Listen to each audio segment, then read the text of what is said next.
We are joined now by Dr. LaShonda Wallace, an HIV care provider and executive director of Seeds of Healing.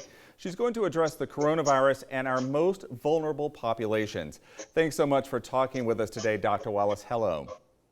Hello, how are you doing? How's everyone doing? We're doing really good here. You, of course, are a friend of the show, and we've talked about a lot of things over the years, but this feels different. There are some people right now, as you know, for whom this virus is life-threatening. It's a life-threatening fear. So I'm hoping you can help break some of this down. And first, I want you to define who's considered the most vulnerable right now.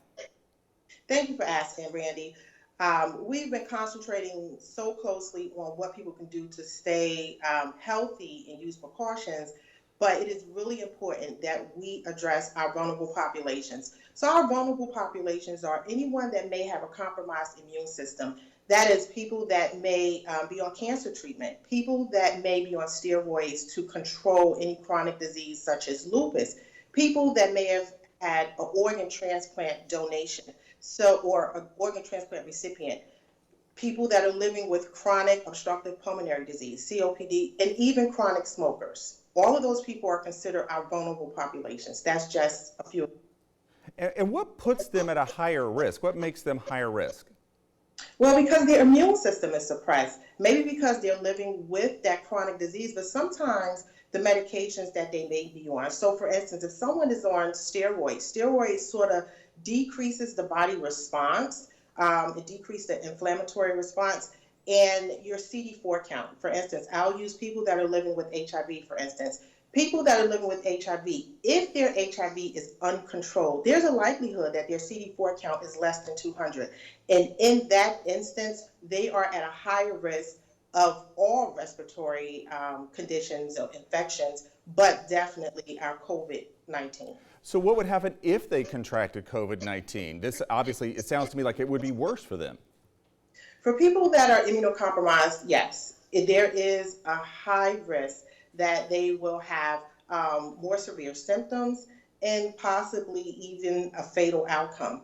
But what I would encourage is anyone that is living with a chronic ailment or immunocompromised, if they present with that cough, the fever, the body aches, shortness of breath, do not wait. Do not wait those 3 or 4 days to have symptoms. I would encourage everyone to contact their medical provider as soon as possible. And what should these people be doing right now if they're not showing any symptoms and they're healthy? What's your advice to them for this moment? Avoid the large crowds. We are going to follow all the precautions. Hand washing with soap.